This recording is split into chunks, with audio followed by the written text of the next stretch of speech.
nta muntu n'uyu numwe muri aba banyamadini urimo atekereza ngo avuge ubundi aba bangavu batewe inda nyuma yuko batewe inda bigenda bite.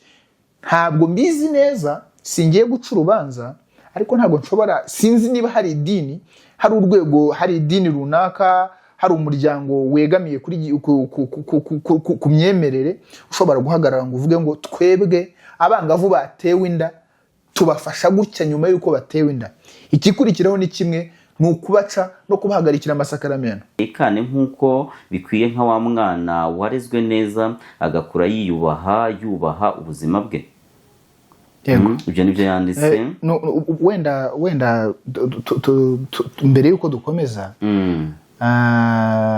Antoine Cardinal Kambanda navuga ko ni inararibonye cyane, ni umuntu mukuru uko byagenda kose, hari ibyo yabonye cyane, niyo yakuramo uyu mwambaro w'idini. Yego, sibyo n'umuntu mukuru. Yego, yanatanga inama n'ibintu byumvikana. Ku ruhande rwe ngenda mwumva, kuko buri mubyeyi wese cyangwa se buri muntu wese ufite inshingano zo kuba umubyeyi cyangwa kugira abareberera, ni ibintu yakagizeho impungenge. Ariko nanone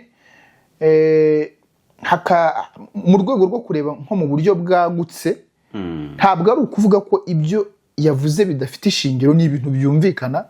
Ariko nanone tugiye ku ruhande rw'uburyo yabivuzemo, n'ubusanzwe Kiliziya Gatolika ntabwo yemerera n'abakuru n'abujuje imyaka n'ababana, ntabwo ibemerera kuboneza urubyaro, kubera yuko nta vuriro. Mu minsi yashize numva hari itangazo ryigeze gusohoka ryasinyweho n'ubuyobozi bwa Kiliziya Gatolika mu Rwanda, bavuga yuko mu madini cyangwa se mu mavuriro ashamikiye kuri Kiliziya Gatolika hatazigera hatangirwamo serivisi zo kuboneza urubyaro, kubera ko umuntu ukeneye kuboneza urubyaro bamugira inama yo kuboneza urubyaro mu buryo bwa rusange, mu buryo bwo kwiyakana bwa gakondo, mu buryo bwa gakondo. Hari ibyo byo kwiyakana, hari n'ibindi bakoresha urunigi. Yego, nabwo barabwemera. Yego, aha. Bivuze ngo rero uretse no kuba batari ku ruhande rw'imyemerere, imyemerere itarimo yemera cyangwa se amadini, kubera ko nubwo byavuzwe na Antoine Cardinal Kambanda, ariko ku ruhande rw'amadini menshi atandukanye, kino kintu ni ikintu badashobora kumva, ni n'ikintu badashobora kwemera. Ariko ukareba ngo ubundi se mbere yuko bemera ibi ngibi byo kuba abangavu b'imyaka 15 bemerewe kuboneza urubyaro, ubundi abakuru bo babyemeraga, babafashaga kuruboneza, bemeraga ko abayoboke babo baruboneza. Igisubizo ni woye. Bivuze ngo rero hano hari ukuntu yabivuze, we yabifashe nko gukuramo inda. Yego, yabifashe nko gukuramo inda, ntago yumva ko ari ukurinda kiyo ndijyamo. Yego, we yavuze ati uwo mwana wakuyemo inda guhera ku myaka 15 azagira igihe cyo kujya mu rugo, kabone nubwo byaba gukuramo inda, kabone nubwo byaba gukuramo inda. Ntabwo niyumvisha ko inda bigaragara yuko izahitana nyirayo, bigaragara yuko ishobora guteza ibindi bibazo, yaba iyo gushyigikirwa bayikuramo, aho kugira ngo abantu, urugero hari nk'inda bishobora kuzagaragara ko ishobora kuzahitana uyitwite agapfa, n'uwo mwana bari batwita agapfa. Aho kugira ngo bagende ari babiri, igihugu cyahomba umwe, havamo iyo nda, ariko uwari uyitwita agakomeza akabaho. Noneho ku kijyanye no kuvuga ngo uwo mwana wahereye ku myaka 15 asambana nta burere afite, none turebeye ku mibare itangazwa y'abangavu bagiye batwara inda, aho wasangaga nko mu mwaka runaka muri 2017 abarenga 17,000 batwaye inda. None sukeka ko abi 17,000 aribo basambanye gusa? None uguze igitangaje, abasambanye barazitwara. Abo bana inda usanga baziterwa n'abantu babarusha imyaka 5, babarusha imyaka 6, babarusha imyaka 10, ari abantu bakuru kubaruta. Wa muntu wakamugiriye inama ugasanga niwe umuteye inda. Noneho rero igihari nuko mu Kinyarwanda nibo bavuga ngo igurukanye umutanyu, bavuga ko ari we yamaze. Uyu nguyu watewe inda, agatwita, uyu wakoze imibonano mpuzabitsina agatwita, akenshi na kenshi usanga aba ari n'ubigerageje bwa mbere. Ariko uyu nguyu wabizobereye, ubundi ababizi bamwita injiji. Ababizi bamwita injiji. Ubundi gute bagutera inda? Gute umuntu agutera inda? Ubwo se burihe nukuvuga ngo uvuga ngo inzobere rero nukuvuga ngo bano bana twe turi kwita abana bano bangavu imyaka 15 nukuvuga ngo bari mu isi itandukanye n'iy'ababyeyi bacu bakuriyemo baba mu rugo, bari mu isi itandukanye cyane. Ari nayo mpamvu n'ingamba zigomba gufatwa kuri iki kibazo zigomba gutandukana. Niba umwana baramwicazaga hariya bakamwigisha bakamusengera akumva ubu ngubu siko bimeze, ntabwo bikora. Urebye n'ibyo Karidinali yavugaga, yavuga ko umwana agomba guhabwa ubwo burere, agahabwa icyo kinyabupfura, hanyuma akazajya kugira igihe cyo kujya mu rugo aribwo agiye gukora iyo mibonano mpuzabitsina. Ibyo ni ibintu byumvikana, ngenda ndabishyigikira 100%, ndabishyigikira 100%. Ibyo avuga ndabishyigikira 100%. Nayo mpamvu avuga ko gufata uwo mwana ukamuha serivisi zo kuboneza urubyaro ngaruka umushora. Ibyo nabyo birumvikana, nta kibazo. Reka twemere ko azajya bikora ntakiri kwikanga. Reka twemere ko abari ku ruhare rw'amadini cyangwa se ku ruhande rw'amadini bari mu kuri 100%. Ariko se ni guhera mu 2017 iki kibazo kigaragazwa, guhera mu myaka yatambutse bavuga bati uyu mwaka abangavu 10,000 bingahe batewe inda, uyu mwaka abangavu 20,020 batewe inda. Abangaba barimo babirwanya bakoze iki? Ni igiki bakoze kugira ngo iki kibazo kigabanuke, kugira ngo iki kibazo nuwuhe muti batanze? Ese umuti batanze urakora, uratanga umusaruro? Ese koko baragiye bigisha abo bana hanyuma babona birakora, hanyuma leta yanga kubumva iravuga iti mwebwe, kugira ngo bo bavuge bati twebwe twabahaye inzira ibintu byakorwamo, twagerageje tugasangira akora, hanyuma ntimwayikurikiza, none mugiye gushora abana mu kuboneza urubyaro. Bivuze ngo igihari ni kimwe rero, bo barimo baragaragaza ibyifuzo, abari ku ruhande rw'amadini bari kugaragaza ibyifuzo by'ibyakabaye bikorwa, ariko ntibagaragaze, barimo baragaragaza ni ibyifuzo bavuga bati ibintu bya murimo murashora abana, barimo baragaragaza ingaruka zishobora kubaho, ariko ntabwo barimo bareba kwiza ingaruka z'abana batwara inda, z'abangavu baterwa inda buri mwaka. Icyambere ni umutwaro ku muryango, ni umutwaro no ku gihugu. Nta muntu n'uyu numwe muri aba banyamadini urimo atekereza ngo avuge ubundi aba bangavu batewe inda nyuma yuko batewe inda bigenda bite. Ntabwo mbizi neza, singiye guca urubanza, ariko ntabwo nshobora, sinzi niba hari idini, hari urwego, hari idini runaka, hari umuryango wegamiye kuri ku myemerere ushobora guhagarara ngo uvuge ngo twebwe abangavu batewe inda tubafasha gutya nyuma yuko batewe inda. Ikikurikiraho ni kimwe, ni ukubaca no kubahagarikira amasakaramentu. Nukuvuga ngo umwana umaze gutera inda baramuca bakanamuhagarikira amasakaramentu. Nubwo bufasha iyi miryango ishingiye ku myemerere baha, nubwo bufasha bano barimo barwanya iyi gahunda yo kubabonereza urubyaro babaha. Nk'ubu turebye wenda imibare ya Minisante nk'uko byatangajwe n'umunyamabanga wa leta muri Minisiteri y'Ubuzima Dr Butera Ivan, yavuze ko 38% by'aba bangavu iyo babyaye abana babo usanga bagize ibibazo by'imirire mibi bakagwingira. Yego. Ikirenze icyo rero hari n'abagira ibibazo byo mu mutwe. Yego. Ntabwo bishobora kubura. Kuko urumva abayabyaye atari kuri calibre cyangwa se adafite ubushobozi bwo kurera umwana, ntago azi gutegura amafunguro yuzuye, ntago azi ibiki byose, cyase nubwo bushobozi ntabwo ufite, urumva ko umwana agomba kugira icyo kibazo cy'imirire mibi akaba yagwingira. Urumva ko ashobora kugira ikibazo cy'uburwayi, aribo bavuga ko rero hari abagira uburwayi bwo mu mutwe.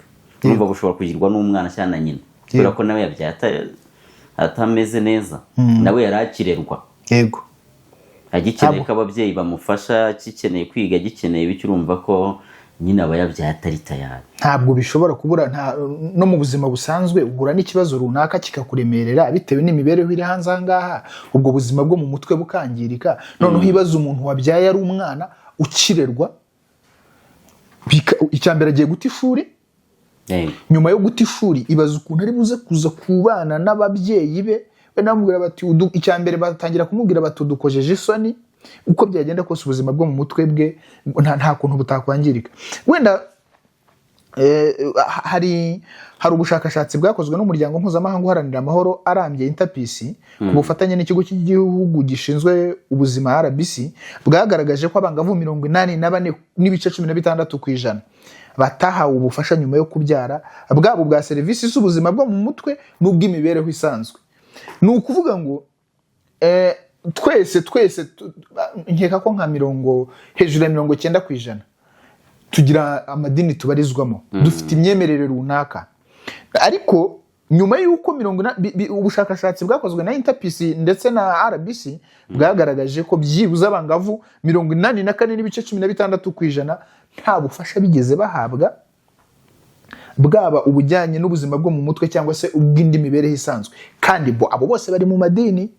Ariko ikintu kibaho nuko nkuko nari maze kubivuga, nuko iyo umwangavu amaze gutwara inda, kabone nubwo aya madini, iyi miryango ishingiye ku myemerere yamagana gahunda yo kuboneza urubyaro ku bangavu, ariko iyo umwangavu atwaye inda ntabwo bari bujye kumureba ngo bamufashe, ngo bamuganirize, ngo bamubwire yuko atari igicibwa, ngo bamubwire yuko kabone nubwo yatwaye inda ariko akiri umuntu ugifite icyo yamarira igihugu, ugifite ibyo ashoboye, wa muntu ushobora gukomeza agakabya inzozi ze, kubera ko kuba yabyaye ntabwo bivuze ko inzozi ze zirangiye, biba bishoboka ko ashobora gukabya inzozi ze, ariko nta munyedini n'ababifashwamo wenda n'imiryango yabo akaba yakomeza niba kwiga cyane rwose. Ariko nta muryango ushingiye ku myemerere ushobora kugenda ngo amuganirize gutyo, amwubake, amuganirize kugira ngo ataza guhura na cya kibazo cy'ubuzima bwo mu mutwe, ahubwo icyo bakora bahita bamuca. Niba yarimbaga muri korali baramuhagarika, niba yagiraga gute baramuhagarika, ibikorwa byose bijyanye n'imyemerere bakamuhagarika, haba ari muri Kiliziya Gatolika agafungirwa amasakaramentu. Ahubwo iyi miryango ishingiye ku myemerere niba nzi iki muri iki ngiki, yumve yuko kuba uyu mwangavu yagize icyo kibazo, ahubwo aribwo yakabaye yafashwa, atari uwo gutererana, mbere yo kuza kugaragaza yuko gushyiraho buno buryo bwo kuborohereza kugera kuri izi serivisi, mbese ari nk'amabara, ari nka sakirirego. Nibabanze bagaragaze ubundi abangavu batewe inda mu madini, aho basengera, mu miryango babamo, babarizwamo ishingiye ku myemerere, babafasha bate? Niba ntacyo babafasha rero, nibareke leta, kubera ko ariyo bigaruka bikaba umutwaro kuri yo, leta izi uburemere bw'iki kibazo igira icyo ikora kugira ngo harebwe niba hari impinduka zishobora kubaho. Njyewe nuko mbyumva. Hanyuma wenda ikindi twareba buri ibintu byose rimwe na rimwe bisaba no kubalansa, cyangwa tugashyira ku munzani tukareba ikiremereye kuruta ikindi. Uyu munsi dufite itegeko ryemerera abana kuba bakurirwamo inda mu gihe yayitewe ari umwana. None kuba yakurirwamo inda no kuba yarindwa guterwa inda, ubwo ikiremereye ni iki? Nge numva ko ikiremereye ari ukuba yarindwa guterwa inda mu buryo bwose bushoboka. Njyewe niko mbyumva.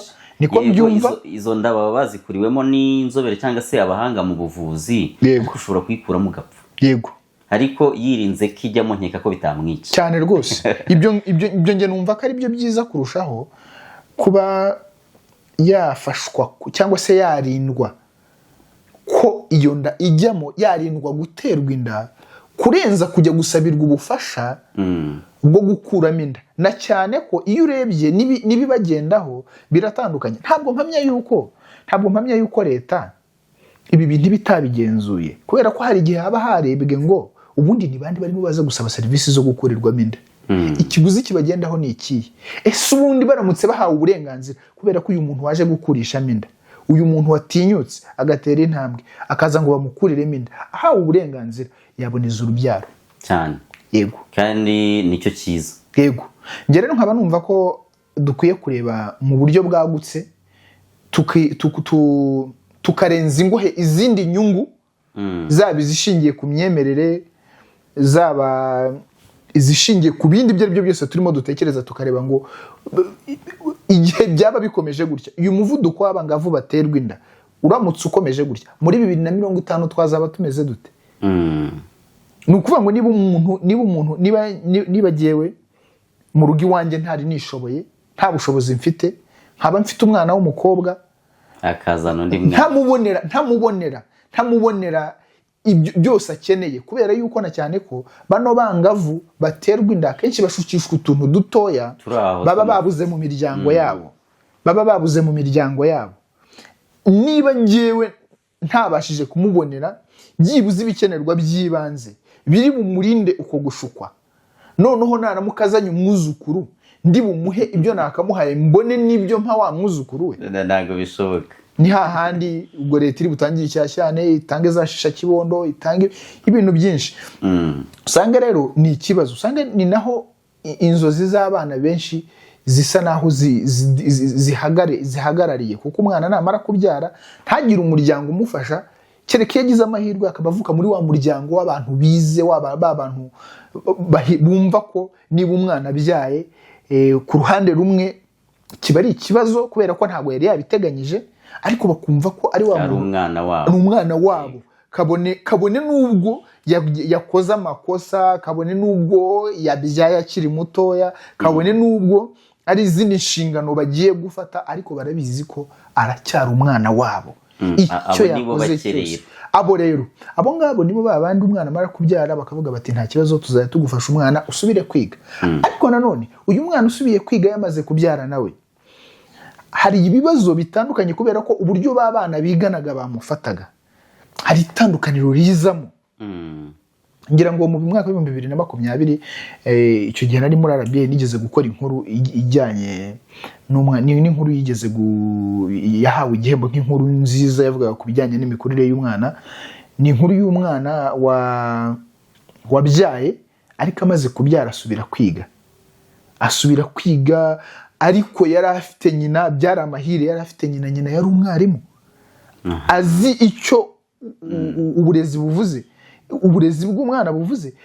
Aranabivuga, aravuga ati umwana yarabyaye nibyo, ariko nta kindi kintu nagombaga gukora, kabone n'ubwo umwana yabyaye nagombaga kumufasha agasubira kwiga, kuko n'umwana cyambere n'umuhanga, afite inzozi zagutse, yarashutswe, yaguye mu ikosa, ariko ibyo ntibikuraho ko njye nkimufite mu nshingano nka nyina, ko akiri wa mwana njye ngomba gufasha kugira ngo azakabye inzozi ze. Umwana asubira kwiga, nkeka ko ubwo ashobora kuba yaranarangije segonderi, kuko icyo gihe 2022 yari mu wa 4 yarangije segonderi, bashobora kuba ari kujya muri kaminuza. Yego, abo babyeyi wenda dushobora kuba turabafite, ariko abahari ni bake. Hari aho usanga umwana abyaye ahubwo ugasanga bamwirukanye no mu rugo. Yego, abo tubanenga ariko barahari. Yego, barahari. Ugasanga aravuze ati mvira haba gutera inda bikaba ibibazo, ugasanga ari kwirukana umwana unatwite. Yego, uwo mwana ubasa azagira gute, azabyarira he? Arahita ajya ku muhanda, ejo birangire yiyahuye, cyangwa se nanabyara bahite banamutera indi nda. Hari n'abajya bazikuramo kumva zabahitanye cyangwa bakabafata. Yego, icyiza rero, icyiza nyine nashimira wenda leta y'u Rwanda nuko habayeho ubwo buryo bwo kuvuga ngo ese umwana uhuye n'iki kibazo yafashwa ate, niba yatewe inda ese birashoboka ko ashobora kuyikurirwamo ntimugireho ingaruka, kubera ko ashobora guterwa inda yafashwe ku ngufu, ashobora guterwa inda yasindishijwe, nabyo nge mbifata nko gufatwa ku ngufu kubera ko ntabwo yabihisemo. Yego, cyangwa se wenda yashutswe bigendanye n'imitekerereze ye nk'umwana. Icyo gihe rero ku ruhande rumwe nge numva ko kuba umwana ufite cyangwa umwangavu w'imyaka 15 yahabwa serivisi zo kuboneza urubyaro bishobora kuba ari byo byiza kurenza kuba bamureka noneho akazafashwa gukuramo inda. Noneho ikintu gitangaje ni icyuko aba bantu bari kuvuga ko ibi bintu bidakwiye, nta kintu na kimwe bari gukora ngo bahagarike iki kibazo, ngo bahagarike uyu muvuduko w'inda ziterwa abangavu. Yes, nkeka ari ibyo. Hanyuma ababyeyi wenda ntabwo twavuga ngo niba haje niyo serivisi y'ubuzima yo kuba bafasha abana mu kuboneza urubyaro ngo muregeze mukomeze muha abantu uburere. Yego, muha abantu uburere, mubigishe ko ibyo bintu ari icyaha. Yego, bakure bazi ko ari icyaha, hanyuma wenda babitinya, ariko udashoboye kubitinya wanamufasha ukamuherekeza. Yego, ni byiza kwigisha umwana hazaza n'umwana abana nawe yarakikugoye. Yego, niba uzamugire gute mu bikumire mbere. Ni nabyo twatangiye tuvuga, ntabwo kuba abangavu bafite imyaka 15 bemerewe kuboneza urubyaro bivuze ko ari itegeko ko buri mwangavu w'imyaka 15 ari bujye kuboneza urubyaro. Ariko noneho nukuvuga ngo buri mubyeyi uko byagenda kose, ababyeyi batubyara baba batuzi. Uwo mwana wawe uramuzi, ukurikije uko umuzi. Niba ubona ko bishoboka cyangwa se ukabona ko ari ngombwa ko umufasha, cyangwa se ukabona ko byaba byiza aboneje urubyaro, mworohereza unamushyigikire muri ibyo bintu, kubera ko aba bana nimwe mubabyara, murabazi neza kurusha undi muntu uwo ari we wese. Kandi uko byagenda kose, niba umwana utangiye kumubwira uti kandi wa mwana wakazaza hano uzakakiriza amaboko yombi, kirinde kataraza, ujyane kuboneza urubyaro hakiri kare. Turabakunda cyane. Iyi ni Generation Link, njyewe Ndisindiheba Yusufu, nari kumwe na mugenzi wanjye Ngenaritunga. Nyagasana akomeza abarinde. yego ibindi biganiro naho ubutaha turabakunda cyane.